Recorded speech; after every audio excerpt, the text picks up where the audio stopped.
अगर आपके पुराने कुर्ता सेट्स इनमें अगर ये 3 चीजें दिख रही हैं, वो कुर्ता सेट अपने आप ही अच्छा लगने लगेगा। उनको ठीक करने का सिंपल एक फॉर्मूला है, वो 3 स्टेप फॉर्मूला। इस बॉडी शेप को स्टाइल करना काफी ज्यादा इजी होता है। जानवी कपूर को आप देखते हैं, they have broad shoulders, straight अच्छे डिफाइंड शोल्डर्स होते हैं, और जितना शोल्डर्स का जो साइज होता है ऑलमोस्ट हिप का साइज उससे ज्यादा होता है या उतना ही होता है। और जो कमर है वो इनका थिनेस्ट पार्ट होता है, सबसे कम एरिया होता है बॉडी का। तो फैशन इंडस्ट्री की एक बहुत बड़ी और कड़वी सच्चाई है कि जो लोग भी स्मॉल है या मीडियम है, उनको स्टाइल करना बहुत मुश्किल बात नहीं है। कोई ऐसा रहा आपका सेशन, क्या सीखा आगे इस सेशन से आपने? मुझे आपका सेशन बहुत अच्छा लगा। मुझे बहुत अच्छा लगा, अपने बारे में, अपनी स्टाइलिंग के बारे में पता चला। आज का सेशन बहुत अच्छा रहा, बिनी मैम ने बहुत अच्छा बताया। मुझे आज क्लास अटेंड करना बहुत अच्छा लगा। मेरी बॉडी शेप के बारे में पता चला और मुझे किस तरह कपड़े वेयर करने चाहिए ये भी पता चला कि हम लोगों को कैसे कपड़े पहनना चाहिए, कैसे रहना चाहिए। और मुझे आप भी बहुत अच्छे लगे, आपका बताने का तरीका बहुत अच्छा लगा। आपसे मुझे बहुत कुछ सीखने को मिला, इसके लिए उनको थैंक यू।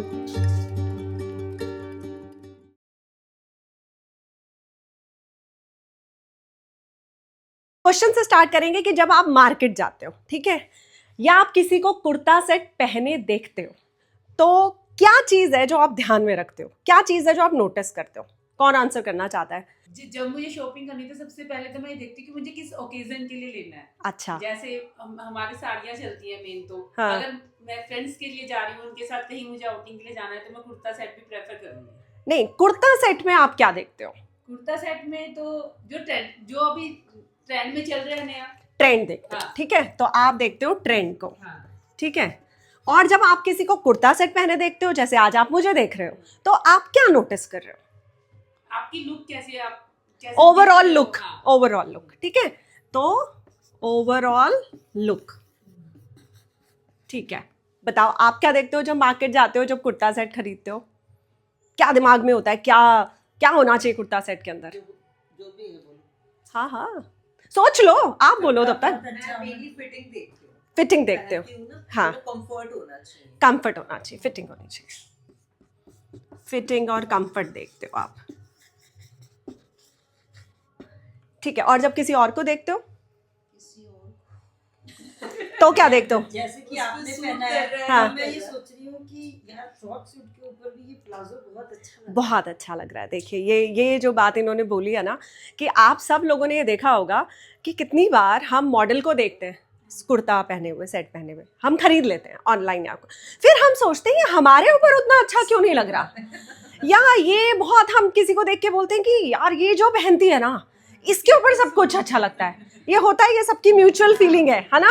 और कुर्ता सेट में किसी को ध्यान आया, क्या देखते हो जब मार्केट जाते हो, कि क्या देखते हैं हम? मैं तो कलर वगैरह कलर देखते हो, कलर आपके लिए इंपॉर्टेंट है, ओके। और मेरा टमी है तो मैं अपने टमी को भी देखती हूँ। टमी को भी देखते हो, very good point, very good point, very good, ठीक है। आप अपना टमी का वो देखते हो। कोई और है जो आंसर करना चाहता है कि भाई मैं ये देखती हूँ?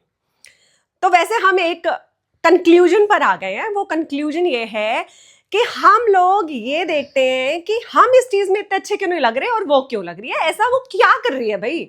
और उसका जवाब ना हमें स्कूल में सिखाया जाता है, ना हमें कॉलेज में सिखाया जाता है। लेकिन आज आप इस क्लास के अंदर जो वो बहुत अच्छी लग रही है ना, आज हम उसको क्रैक करने वाले हैं, उस कोड को। दूसरा, हम ट्रेंड देखते हैं, फिटिंग देखते हैं, कलर देखते हैं, टमी देखते हैं, पर ये जो ओवरऑल लुक है ये बेसिकली किस चीज से क्रिएट होती है? हाँ जी, हाँ बिल्कुल, आप बिल्कुल सही कह रही हैं, नेचर के ऊपर डिपेंड करता है कौन कैसे बात करता है। हम एक्सटर्नल फैक्टर की बात करते हैं, तो एक्सटर्नल फैक्टर में ओवरऑल लुक, जैसे ये हमारा फेस है, ये हमारी बॉडी है, तो अगर हम बात करें तो फेस पे अगर हम करें तो हेयर स्टाइल और मेकअप, बॉडी पर है हमारा आउटफिट, जो मेजर पार्ट है हमारी बॉडी का, जिस पे अटेंशन जाती है कि सामने वाले ने क्या पहना है, ठीक है। उसके बाद ज्वेलरी है, डेफिनेटली हमारे हैंड बैग्स हैं, हमारा फुटवेयर है, ये सारी चीजें हैं। आज हम आउटफिट के अंदर कुर्ता सेट जो है कवर करने वाले हैं, और ये जो ओवरऑल लुक निकल कर हम जिसकी बात कर रहे हैं, इसमें 3 और इम्पॉर्टेंट फैक्टर्स हैं जो हम भूल जाते हैं, लेकिन आज हम यहाँ पर उसको भी देख लेते हैं कि कैसे एक कुर्ता सेट बहुत ज़्यादा अच्छा लगने वाला है। उसमें सबसे पहला पॉइंट होता है आपकी बॉडी लैंग्वेज। अब बॉडी लैंग्वेज में क्या आता है, आपको पता है हमारी जो बॉडी है उसमें हम 3 तरीकों से बात करते हैं। वो 3 तरीके क्या होते हैं? एक तो मैं आपसे बात कर रही हूँ, कॉन्फिडेंटली, हाँ, दूसरा तरीका बताइए, एक दूसरी भाषा है जो हम बोलते हैं, आंखों से या मतलब एक्सप्रेस करके बाय आईज एक्सप्रेशन।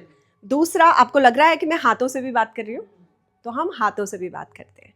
मेरे पैरों का मूवमेंट कैसा है, ठीक है, मैं कैसे आपसे बात कर रही हूँ, कितना आपके पास आ रही हूँ, और आपने जैसा कि बोला कॉन्फिडेंस। ये सारी चीज़ें जो मूवमेंट थी लैंग्वेज की, वो तो हम बॉडी लैंग्वेज के अंदर, आप हैरान होंगे ये सुन के, अभी एक रिसर्च आई है जो ये बताती है कि 55% आपकी ओवरऑल जो लुक है वो डिपेंड करती है आपकी बॉडी लैंग्वेज पे। हो सकता है मैंने सूट बहुत अच्छा ना पहना हो, लेकिन मेरी बात करने का तरीका, जैसे आपने बोला था, आपने नेचर बोला, ठीक है, नेचर थोड़ा पर्सनल भी हो सकता है, आप घर पर कैसी हैं, बाहर अपनी फ्रेंड्स के साथ कैसी हैं, वो अलग अलग बातें हो सकती हैं, ठीक है, लेकिन जो बॉडी लैंग्वेज है वो 55%, कि आप बैठते कैसे हो, आप खड़े कैसे हो, आप बोल कैसे रहे हो, ठीक है, ये जो है डिपेंड करता है। दूसरी बात है आपकी कम्युनिकेशन ज़बान से, आपके हाथों से, ये भी, और ऑब्वियसली आपकी आईज से, कि आप कम्युनिकेट कैसे करते हो, ये दूसरा पॉइंट है जिसमें से आज हम कुछ भी टच नहीं करने वाले हैं, ठीक है, लेकिन मैं आपको बता रही हूँ। तीसरी और सबसे इंपॉर्टेंट चीज़ है जो हर एक को, चाहे वो हाउसवाइफ हो चाहे वो वर्किंग हो, इररिस्पेक्टिव ऑफ दैट, उसको जीवन में आगे लेकर जाती है, वो है कॉन्फिडेंस। क्योंकि ज़िंदगी में जिस उम्र में हम हैं, हम सबको पता है कि सारा गेम कॉन्फिडेंस का है, ठीक है ना, तो वो है कॉन्फिडेंस। ये हो गए हैं आपके इंटरनल फैक्टर जिस पर काम करना बहुत ज़्यादा ज़रूरी है। और कम्युनिकेशन की जब बात आती है तो लोग ये सोचते हैं कि जो लोग इंग्लिश बोलते हैं वो ज़्यादा बेटर तरीके से कम्युनिकेट करते हैं, लेकिन मेरा इस तरीका, मतलब इस सब्जेक्ट पे मेरा टेक ये है, मेरा सोचना ये है कि कितनी आसान बात है ना, कि जो भी इंग्लिश सीख ले, जो भी अच्छे से सीख ले, चाहे वो पढ़ा लिखा ना भी हो, सिर्फ बोलना सीख ले, हम अचानक से समझने लगते हैं वो कितना समझदार हो गया। तो ये कितनी आसान चीज़ है, और आज के टाइम पे तो हम सबके पास यूट्यूब है, सब कुछ है, अगर हम सीखना चाहते हैं तो बिल्कुल सीख सकते हैं। लेकिन अगर आप हिंदी को भी स्पष्ट तरीके से बोलते हैं तो कोई आपको कभी जीवन में हल्के में नहीं ले सकता है, ठीक है, मैं हिंदी में बात कर रही हूँ, हाँ, क्लैपिंग तो बनती है। ओके, कुर्ता सेट स्टाइलिंग में जो आप लोगों ने सबसे मुझे मेजर बात बताई कि मैं अच्छी नहीं लग रही हूँ और वो अच्छी लग रही है, और जैसा कि इन्होंने कहा कि भाई लंबे कुर्ते के साथ भी प्लाजो पहना हुआ है, मैं अच्छी लग रही हूँ, हाँ, तो मैं क्यों अच्छी लग रही हूँ? तो उसका सबसे बड़ा रीज़न ये है बॉडी शेप स्टाइलिंग। सबसे पहले अपने बॉडी शेप को समझना, और अफसोस की बात यह है कि हम लोग बॉडी शेप के अकॉर्डिंग स्टाइलिंग नहीं करते हैं। हम मॉडल्स को देखते हैं या हम डमी देख लेते हैं। कोई भी डमी किसी भी शॉप पे क्या एक्सेल साइज में होती है? नहीं होती है। और फैशन इंडस्ट्री की एक बहुत बड़ी और कड़वी सच्चाई है कि जो लोग भी स्मॉल हैं या मीडियम हैं, उनको स्टाइल करना बहुत मुश्किल बात नहीं है। स्टाइलिंग शुरू होती है साइज लार्ज से। तो अगर आप एक किसी भी लेडी को जिसका साइज मीडियम से बड़ा हो जाता है, अगर आप उसको स्टाइल करते हैं और वो अच्छी लगती है, तो आप स्टाइलिस्ट हैं, जैसा कि मैं हूँ। मैंने लास्ट जिनको स्टाइल किया, जिनकी शादी पे, वो 120 किलो की थी।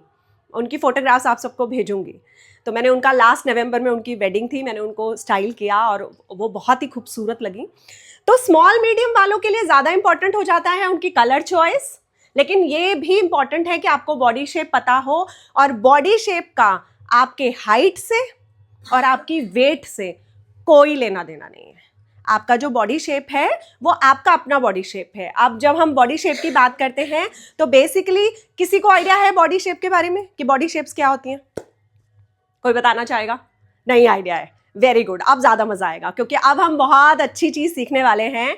तो जो हम जितनी भी फीमेल्स हैं उनको हम डिवाइड करते हैं 5 बॉडी शेप्स के अंदर। तो सबसे पहले मैं आपको 5 बॉडी शेप बताऊंगी, फिर आप लोग खुद बताओगे कि आपका बॉडी शेप क्या है, और उसके बाद आप देखोगे कि कुर्ता स्टाइलिंग आप लोगों के लिए इतनी ईजी हो जाएगी कि जब मेरी मम्मा और आप शॉपिंग करने जाओगे तो वो अलग खरीदेंगी सूट और आप अलग खरीदेंगी, क्योंकि आप कहेंगे ये मेरे बॉडी शेप के अकॉर्डिंग नहीं है।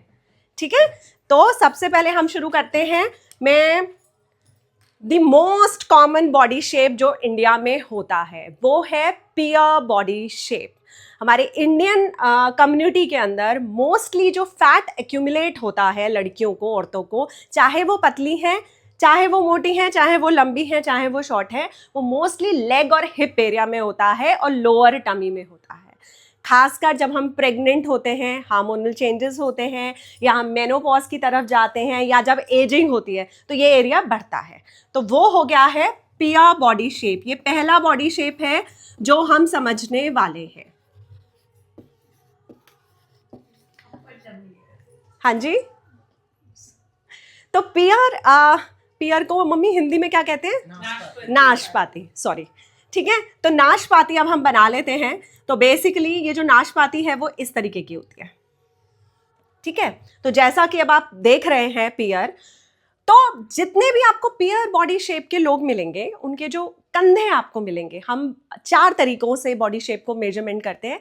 कितनी बार हम इंची टेप से भी करते हैं, पर मैं उसमें बिलीव नहीं करती हूँ, बिकॉज हम औरतों की बॉडी ऐसी है जो बदलती रहती है एज के साथ। तो मैं उस पर नहीं जाती हूँ कि टेक्निकली आप यहाँ से नापिए या यहाँ से नापिए। अदर देन मैं स्टाइलिंग सेशन ले रही हूँ, पर्टिकुलरली आपसे वीडियो कॉल पे बात कर रही हूँ।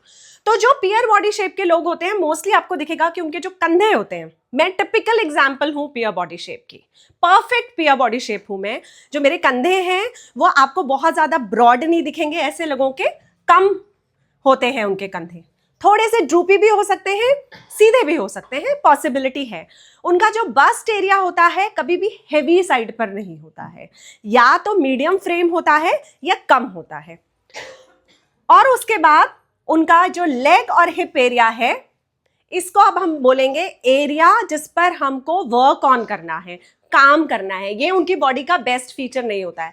आप मोस्टली ऐसी लेडीज़ को देखेंगे कि वो छुपाती हैं, यूं करके दुपट्टा ले लेती हैं, ढीले ढीले कुर्ते पहनती हैं कि कैसे बस हम ढक लें अपने इस एरिया को। ठीक है, तो ये उनका प्रॉब्लमेटिक एरिया होता है। तो जो जिस एरिया में हमें वर्क करना है वो है उनके हिप्स, और जो उनका बेस्ट फीचर है वो क्या है? जो उनका बेस्ट फीचर है बॉडी का, हाँ बिल्कुल सही, उनका अपर बॉडी जो है, उनके कंधे जो हैं वो उनका बेस्ट फीचर है। तो ठीक है, अपर बॉडी। तो जब भी हम बॉडी शेप स्टाइलिंग करते हैं, जो भी पेयर बॉडी शेप लोग हैं उनको ये ध्यान करना है कि उनको हाईलाइट करना है अपनी अपर बॉडी को, और उनको काम करना है, वर्क करना है अपने हिप और लेग एरिया पर। अब वो कैसे करना है उसके बारे में बात कर लेते हैं। रुक जाएं क्या, 2 मिनट ब्रेक ले लेते हैं। अपर बॉडी को अब हम हाईलाइट कैसे कर सकते हैं, तो अब हम ये समझने वाले हैं कि अगर आपका शोल्डर्स आपके बेस्ट फीचर्स हैं या आप अपनी अपर बॉडी को हाईलाइट करना चाहती हैं, तो सबसे पहले जो हमारे पास टूल है, जो हमारा औजार है जिससे हम कर सकते हैं, वो है हमारी नेक लाइन्स। ठीक है, तो हमें अपनी अपर बॉडी को छुपाना नहीं है हाई नेक्स के अंदर, हमें और ना ही मैं ये कह रही हूँ कि आपको अपनी क्लीवेज दिखानी है या स्किन शो ज़्यादा करना है, लेकिन आपको मेक श्योर करना है कि आप अपर बॉडी के अंदर या तो वी नेक्स पहने, या आप बोट नेक्स पहने, ठीक है, या राउंड नेक पहने, जिससे आपकी जो कॉलर बोन्स हैं, जो आपका बेस्ट एरिया है, वो नजर आए। तो ये पहला की पॉइंट है जो आपको याद रखना है। दूसरा, आपको जो चीज़ सबसे ज़्यादा हेल्प करेगी वो ये करेगी कि आप अट्रैक्शन को यहाँ लेने के लिए फेस में ज्वेलरी ऐड कर सकती हैं। ठीक है, जिससे जो अटेंशन है वो यहाँ पर रहे। तो जैसे मैंने इयररिंग्स पहने हैं, पर मैंने हाथों में बहुत ज़्यादा कुछ नहीं डाला है, क्योंकि मैं नहीं चाहती कि आप लोगों की नज़र जो है मेरी अपर बॉडी से और तरफ फ्लट करे। ठीक है, दूसरा, अब बात करते हैं कलर्स की। तो आपने देखा होगा जो ब्राइट कलर्स होते हैं, जिनको हम लाइट कलर्स भी बोल देते हैं, जो डार्क नहीं है, वो ज़्यादा अट्रैक्शन लेते हैं। ठीक है ना। तो आप बिल्कुल ऐसे ब्राइट लाइट कलर्स को पहन सकती हैं अपर बॉडी में। जब आप कुर्ता सेट खरीदे तो आप कोशिश कीजिए जो आपका कुर्ता हो वो लाइट कलर में हो, ब्राइट कलर में हो। अब हमें हाइड करना था अपने लोअर पार्ट को, तो हम यहाँ पे डार्क कलर्स का इस्तेमाल करेंगे। तो जितनी भी पियर बॉडी शेप की लेडीज हैं उन्हें स्टिक करना चाहिए ब्लैक, नेवी ब्लू, मरून ऐसे कलर्स में अपने प्लाजो को वो करते वक्त जब आप परचेज कर रही हैं तो आप डार्क कलर्स के अंदर इन्वेस्ट करो। ऊपर से नीचे तक अगर आप एक कलर को कैरी करना चाहते हो उसमें आप कोई भी कलर ले सकते हो। वो लाइट भी हो सकता है, वो डार्क भी हो सकता है, उसमें कोई प्रॉब्लम नहीं है, आप कोई भी कलर ले सकते हो। दूसरा, अगर आप लाइट कलर पहन लोगे अपने लेग्स में, हिप्स में, मान लीजिए आपने क्रीम कलर पहन लिया या स्किन कलर कैरी कर लिया, तो आपकी लेग्स ज्यादा लगने वाली हैं, कम लगने वाली हैं? तो स्टिक्ड नो हैं जिनका पेयर बॉडी शेप है कि वो स्किन कलर से, न्यूड कलर से बिल्कुल दूर रहेंगे, लाइट कलर से बिल्कुल दूर रहेंगे। और अगर वो लाइट कलर्स को कैरी करना भी चाहते हैं तो वो मेक श्योर करेंगे कि जो उनका कुर्ता है उसकी जो लेंथ है वो लंबी होनी चाहिए। वैसे तो मैं पर्सनली जिनका पेयर बॉडी शेप होता है उनको स्लाइट ए लाइन पहनने को कहती हूँ। जो लोग प्लस साइज होते हैं वहां पर एक डिफरेंस जो मैं हमेशा ऐड करती हूँ वो ये होता है कि ये नहीं कि आपने बहुत गहरे वाला पहन लिया ये सोच के कि आप उसमें कम लगोगे, नहीं। जितना भी घेरा है, जो हेम लाइन है, हेम लाइन हम बोलते हैं इस चीज को जहां खत्म होता है आपका कुर्ता, अगर इसमें इतना ज्यादा फ्लेयर होगा तो वो भी वॉल्यूम ऐड करेगा आपकी बॉडी में। तो आपको अपने शोल्डर से अंदाजा लेना है कि एटलीस्ट सिर्फ 10 इंच ही ज्यादा हो, उससे ज्यादा नहीं हो, हल्का सा ए लाइन हो और आप उसे लंबा लें जिससे जो आपका लेग्स का पोर्शन है वो सिमेट्री लगे। ठीक है, तो आपको इस तरीके से, अगर अब मैंने इस कुर्ते के अंदर पहना होता चूड़ीदार, क्योंकि लेंथ मेरा ए लाइन है तो वो चल जाता क्योंकि चूड़ीदार थोड़ा सा नजर आता। लेकिन अगर अब यही कुर्ता मैं अगर इसकी लेंथ यहां कर दूंगी, अपने हिप्स के पास ले आऊंगी, लोअर टमी के पास ले आऊंगी, तो जो आपकी अटेंशन है, जो आपकी आंखें अब ट्रैवल करेंगी वो यहां करने ही वाली है। तो इसलिए आपको बहुत ही स्मार्टली इस तरीके से ध्यान देना है कि आपकी जो लेंथ हो वहां खत्म हो जहां आप नहीं चाहते हैं कि अटेंशन जाए। दूसरा जो मैंने सबसे बड़ी गलती करते देखा है जिनकी पेयर बॉडी शेप है वो ये कि आजकल पॉकेट वाले कुर्तों का बहुत शौक मतलब सबको हो गया, भाई कन्वीनियंट बहुत रहते हैं। तो ये जो पॉकेट है आप देख रहे हैं इसकी प्लेसमेंट कहाँ है, कहाँ है इसकी प्लेसमेंट? टमी और मेरी वेस्ट के बीच में, हिप पे नहीं है। अगर यही पॉकेट नीचे होती तो ये कम से कम 2 इंचेस ऐड कर देती, हैवी हो जाती। हम ये इतनी बारीकियों को मिस कर जाते हैं। तो आपको प्लेसमेंट का ध्यान रखना है। अगर आप स्टिच करवाती हैं तो अपने मास्टर जी को बोलिए कि योक के बाद से स्टार्ट कर दीजिए भाई मेरी पॉकेट, मुझे यहाँ नहीं चाहिए। ठीक है, और जिनका पेयर बॉडी शेप है वो एक छोटा सा चेंज और कर सकते हैं। जब मास्टर जी से स्टिच करवाएं उनको बोलिए कि जो आपकी स्लिट्स हैं उनको, अगर आप स्ट्रेट फिट कुर्ता पहन रही हैं तो स्लिप लंबी हो जिससे एक स्ट्रेट लाइन हम क्रिएट कर सके। ठीक है, तो ये तो कुर्ता के मैंने आपको की इंग्रेडिएंट्स दे दिए कि आपको क्या ध्यान देना है। अब नीचे का भी मैंने आपको बता दिया कि आपको अवॉइड करनी है टाइट चीजें। आप स्ट्रेट पैंट्स पहन सकते हो, लूज प्लाजोस पहन सकते हो। अब बात कर लेते हैं दुपट्टे की। अगर आप दुपट्टा कैरी करती हैं तो आपको मेक श्योर करना है कि जो दुपट्टा है पेयर बॉडी शेप वाले इस तरीके से अगर लेंगे तो आप वॉल्यूम भी ऐड कर रहे हो। आपका मकसद दुपट्टे से हमेशा होना चाहिए एक लाइन क्रिएट करना, सिंगल लाइन। अब वो सिंगल लाइन एक तरफ भी हो सकती है। अगर आप प्लस साइज है, अगर आपका साइज लार्ज से बड़ा है तो आप 2 लाइंस क्रिएट कीजिए इस तरीके से। अब आप लोग मुझे ध्यान से देखेंगे कि ऐसे ज्यादा बेटर लग रहा है। ये मैंने 2 लाइंस जो हैं यहां पर क्रिएट की हैं।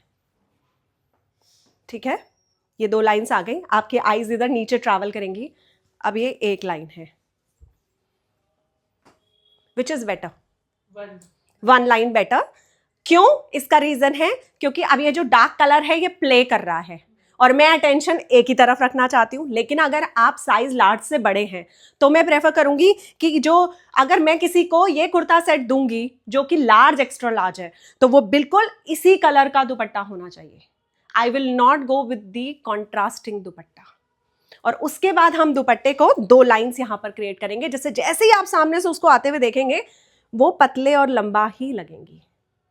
तो ये यहाँ पर पियर बॉडी शेप से रिलेटेड किसी का कोई क्वेश्चन है तो आप पूछ सकते हैं। नेक्स्ट बॉडी शेप है रेक्टेंगल बॉडी शेप। अब मैं जब रेक्टेंगल की बात करती हूँ तो आपके दिमाग में क्या आता है? बॉक्स, एक बॉक्स आता है। तो आपने लोग देखे होंगे जिनका शोल्डर एरिया और जिनकी कमर और जिनका हिप साइज, उसमें बहुत ज्यादा फर्क ही नहीं होता है। जब वो मेजर करते हैं तो वो ही बस्ट साइज आ रहा होता है, 1-आधा इंच थोड़ा सा वेस्ट वो हो रहा होता है और एक हिप भी ऑलमोस्ट उसी साइज के होते हैं। जनरली इसको हम एथलेटिक बॉडी भी बोलते हैं। दीपिका पादुकोण, कृति सनन, ये सब लोग जो हैं ये रेक्टेंगल बॉडी शेप के हैं। ये सबसे डिफिकल्ट बॉडी शेप होता है स्टाइल करने के लिए, क्योंकि हमें मोस्टली कौन सी लड़कियां औरतें अच्छी लगती हैं? जिसमें कर्व्स होते हैं। कर्व्स हमेशा फैशन में रहते हैं, चाहे हम कुछ भी बोल लें। आज बॉलीवुड भी हमें कर्व दिखाता है, कमर दिखाता है, पेट दिखाता है, तो कर्व्स जो हैं। लेकिन इस बॉडी शेप के साथ प्रॉब्लम ये है कि कर्व्स ही नहीं है। तो अब हमें उनका जो प्रॉब्लमैटिक एरिया है वो क्या हुआ? सब कुछ ही प्रॉब्लमैटिक हो गया। She is right. ठीक है, अब काम किस पर करना है? वेस्ट के ऊपर करना है। कि अब हमें क्या करना है? हमें वेस्ट लाइन क्रिएट करनी है। ठीक है, अब वेस्ट लाइन कैसे क्रिएट होगी? कुर्ता सेट के अंदर। इसका जवाब है किसी के पास? कि कमर कैसे दिखती है भाई? तो अगर उनका पेट हुआ तो फिर वो हल्का सा भी पेट हुआ तो दिखने लगेगा। देखे वो भी कर सकते हैं, लेकिन फिर भी क्या है ना कि उनका तो हिप एरिया बिल्कुल बराबर ही है उनके चेस्ट साइज से। अब मुझे यहाँ पे लानी है अटेंशन कमर के ऊपर, तो मेरे पास तरीके ये हैं कि सबसे इजी मैं मास्टर जी को बोलूँ, मास्टर जी डार्ट्स डालिए, हल्की सी शेप आए। ठीक है, पीछे भी डालिए, आगे भी डालिए। ठीक है, उसके बाद अंगरखा जो हमारा कुर्ता होता है, अंगरखा जो कुर्ता सेट्स होते हैं जो यहाँ से डोरी जाती है, ये भी ऑलमोस्ट वैसा सही है योक वाला। तो एक ये जो वेस्ट लाइन है वो क्रिएट हो गई। जब आप कोई जज कर पा रहा है किसी की हो यहाँ पर रेक्टेंगल, तो हम उनको खड़े करके एग्जाम्पल देख लेंगे। दूसरा तरीका हो गया अंगरखा। ठीक है, तीसरा तरीका हो गया अगर आप बेल्ट्स ऐड करेंगे तो। ठीक है, तो आप सिंपली अपने कुर्ते के ऊपर अपना दुपट्टा डाल के बेल्ट लगा सकते हो, या आपने देखा होगा ऐसी ड्रेसेस आती हैं, ऐसे कुर्ताज आते हैं जिसमें वो लूप्स होते हैं, हल्के से वो डोरी सी मिल जाती है, अगर आप वो ऐड कर लो। आपको अपनी वेस्ट पर सबसे ज़्यादा ध्यान देना है। मास्टर जी से स्टिच करवाया तो डार्ट डलवाओ, डार्ट नहीं डलवाया तो उनको बोलो शेप दो। खासकर अगर आप स्टिक करोगे अंगरखा नेकलाइंस पे तो बेटर रहेगा। आपके लिए भी इंपॉर्टेंट है कि आप बहुत ज़्यादा चिपकी नेकलाइंस ना पहने, क्योंकि जब आप चिपकी नेकलाइंस पहनते हो तो उससे बल्ज ऐड हो जाता है बॉडी के अंदर, वो आपको नहीं करना है। एप्रोप्रिएट तो ज़्यादातर वी राउंड नेकलाइंस ही रहती हैं, तो आप अवॉइड करो। खासकर अगर आपका साइज लार्ज से अबव है तो बिल्कुल स्टिक नो है रेक्टेंगल बॉडी शेप वालों के लिए। एनी क्वेश्चंस जो रेक्टेंगल बॉडी शेप के हो कि भाई क्या समझ में आ गया? हमारा सिर्फ वर्क करना है हमें उनकी कमर के ऊपर। अब जो नेक्स्ट है ना वो ड्रीम बॉडी शेप होता है वैसे तो सबका, वो है आर ग्लास बॉडी शेप। उसमें आपको शोल्डर्स और हिप का मेजरमेंट ऑलमोस्ट सेम होता है और उनकी बहुत ही डिफाइंड कमर होती है। ये एक ऐसी बॉडी शेप है जिसमें आप गलत बहुत ही कम हो पाते हैं। इस बॉडी शेप को स्टाइल करना काफ़ी ज़्यादा इजी होता है। जानवी कपूर को आप देखते हैं, चाहे वो सर्जरी से उसने बनाई है ऐसी बॉडी या अपने आप थी नेचुरली, ये तो हम जज नहीं कर सकते, लेकिन वो टिपिकल वो है उसमें। और कोई मोटा इंसान भी हो सकता है। जो मेरी मदर हैं वो आर ग्लास बॉडी शेप ही हैं, और जो मेरी डॉटर है वो भी आर ग्लास है। क्यों? क्योंकि they have broad shoulders straight अच्छे डिफाइंड शोल्डर्स होते हैं, और जितना शोल्डर्स का जो साइज होता है ऑलमोस्ट हिप का साइज उससे ज्यादा होता है या उतना ही होता है, और जो कमर है वो इनका थिनेस्ट पार्ट होता है, सबसे कम एरिया होता है बॉडी का। वो अलग बात है कि लास्ट में मैं आपको बताऊंगी कितनी बार एज के अकॉर्डिंग हम लोग कॉम्बिनेशन बॉडी शेप भी हो जाते हैं, कुछ लोगों का पेट भी निकल जाता है और हिप भी हैवी होता है। तो आपको दोनों चीज़ों का ध्यान रखना पड़ता है कि आप एप्पल बॉडी शेप को भी ध्यान में रखें और आप पियर को भी ध्यान में रखें, लेकिन जो नेचुरली आपको बॉडी शेप मिलता है वो ऑलमोस्ट एक ही होता है। तो ऐसे लोगों को हमेशा ये ध्यान रखना है कि उनको अपनी कमर को हाइड नहीं करना है। जितना ज्यादा वो अपनी कमर को दिखाएंगे, शेप देंगे, वो उतना ज्यादा खूबसूरत लगेंगे। तो उनको इस तरीके के, जैसे इन्होंने कार्डिगन पहना है, बिल्कुल नहीं पहनना है, क्योंकि ये जो कार्डिगन है ये यहाँ पर एंड हो रहा है। वैसे तो विंटर स्टाइलिंग जो है वो एक अलग सब्जेक्ट होती है, उसमें मैं बताती हूँ कि किस तरीके से, पर वो अलग उसका, लेकिन मैंने अभी एग्जाम्पल देके बता दिया। बिकॉज अगर आज हम माने कि इनका प्रॉब्लमैटिक एरिया ये है तो इनका कार्डिगन एंड ही यहाँ हो रहा है, तो नजर तो यहाँ जाएगी ही जाएगी, क्योंकि आपने नजर को खुद बुलाया है यहाँ पर। अभी तक हमने कितने बॉडी शेप किए हैं? रिपीट, 4 हो गए। अब हम आ रहे हैं लास्ट बॉडी शेप पर, जो कि है inverted triangle body shape. Inverted triangle basically कितनी बार लोग एप्पल बॉडी शेप को भी बोलते हैं, लेकिन मैं इसको अलग से क्यों आप लोगों को बताना चाहती हूँ, क्योंकि इन लोगों को कितनी बार ऐसा होता है कि जरूरी नहीं है कि यहाँ पर फैट हो, वो एप्पल और राउंड के जरूर होता है। इन्वर्टेड ट्रायंगल में आपको मुश्किल हो रही है ना देखने में, आप इधर करो थोड़ा चेयर, नहीं प्लीज, मुझे लग रहा है आपको मुश्किल हो रही है। हाँ, आप इधर आ जाओ, हाँ आराम से बैठो। इन लोगों के बहुत ब्रॉड शोल्डर्स होते हैं। ज्यादातर ऐसे लोग जिनके शोल्डर्स ब्रॉड हैं उनकी बस्ट भी हैवी ही होती है, ज्यादा की तरफ ही होती है, ठीक है। ये नहीं, क्योंकि अगर यहाँ पर फैट आ जाएगा तो वो एप्पल बॉडी शेप बन जाएंगे। तो जिनके यहाँ पर फैट नहीं है वो इन्वर्टेड ट्रायंगल है, उनकी लेग्स जो हैं बहुत पतली होती हैं। तो आप जिस एरिया पे हमें काम करना है वो क्या है?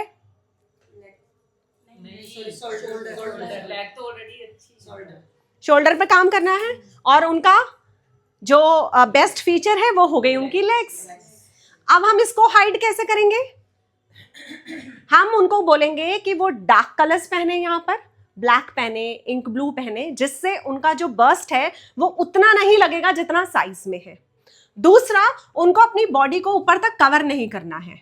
तो high necklines, zero necklines, no, बिल्कुल नो, बिल्कुल नहीं पहननी है। नहीं तो आपकी बस्ट जितनी है, बिलीव मी, वो उससे डबल लगेगी। आपको क्या अवॉइड करना है? आपकी अपर बॉडी शोल्डर के पास एम्ब्रॉयडरीज, डिटेलिंग्स, कोई बटन, कोई एम्ब्रॉयडरी आपके शोल्डर्स पर नहीं होनी चाहिए। आपको अटेंशन कहाँ लेनी है? नीचे। कैसे ले सकते हो? कुर्ता जहां खत्म हो रहा है वहां बहुत खूबसूरत सी एम्ब्रॉयडरी लो, ठीक है ना। अगर आपके यहाँ पे पेट पे वो नहीं है, बल्ज नहीं है, तो आप अपनी चाक्स पर एम्ब्रॉयडरी लो। तो आपको ऐसे ट्रिक करना है अपने कुर्तास को स्टाइल करते वक्त।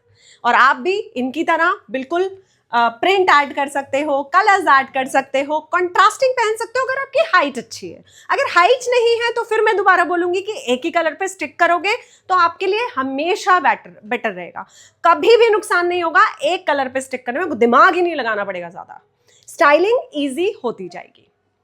तो आप लोगों को अपनी बॉडी शेप समझ के ये समझना है मेन पॉइंट्स को, कि आपको ध्यान किस तरफ लेकर जाना है। जो आपका प्रॉब्लमैटिक एरिया है वहां पे आपकी हल्की सी स्किन जरूर दिखनी चाहिए, वहां पर आप लाइट कलर्स मत पहनिए, डार्क कलर्स पहनिए, एम्ब्रॉयडरी डिटेलिंग अवॉइड कीजिए। जो आप योक वाले, नेकलाइन वाले, अगर आपकी बस्ट हैवी अगर आप यहाँ ले रहे हो तो आप अटेंशन आएगी ही आएगी। Print no. तो आपको इस तरीके से अपने आप जज करना है कि जो मेरा प्रॉब्लमैटिक एरिया है उसको मुझे कैसे हाइड करना है। प्लेन सॉलिड कलर्स लेने हैं, डार्क कलर्स लेने हैं, एम्ब्रॉयडरी नहीं लेनी है, ठीक है। और बेस्ट फीचर्स को कैसे हाईलाइट करना है वहीं पर अटेंशन लेके जाना है, वहीं एम्ब्रॉयडरी लेनी है, वहीं बटन्स लेने हैं, वहीं पे स्टाइलिंग करवानी है, पिन टक्स डलवाने हैं, ठीक है, और जो फीचर आप दिखाना चाहते हो उसका हल्का सा स्किन शो। वैसे तो अगर आपके जो पुराने कुर्ता सेट्स हैं, क्योंकि हम एक दिन के अंदर अपने पुराने या गलत कुर्ता सेट्स को थ्रो तो नहीं कर सकते हैं, उनको ठीक करने का सिंपल एक फॉर्मूला है, वो 3 स्टेप फॉर्मूला है। उसमें हम बोलते हैं कि आपको अपने टाइनी बिट्स दिखाने हैं। वो क्या होते हैं? फर्स्ट होता है आपका focal point 1 area, this is 1 point, fine. Second है योर रिस्ट, थर्ड है योर एंकल्स। अगर आपके पुराने कुर्ता सेट्स, इनमें अगर ये 3 चीजें दिख रही हैं, वो कुर्ता सेट अपने आप ही अच्छा लगने लगेगा। तो ये 3 चीजें आप जब लास्ट घर को छोड़े, या आप घर में सुबह तैयार हो रही हैं, सबको लंच पे भेज दिया है, आप नहा धो के खुद तैयार, सिर्फ शीशे में आपको अपना नेकलाइन ठीक करना है, अपनी स्लीव को हल्का सा पीछे खींचना है और अपने प्लाजो को एडजस्ट करना है, and you are good to go. ये आपने मूल मंत्र है जो इस क्लास से लेके जाना है और ये करना है, ठीक है। And now we welcome questions. तो अब जो आपके क्वेश्चंस हैं, I am opening questions. I hope हमने 1 घंटे में खत्म किया है इसे कि नहीं किया?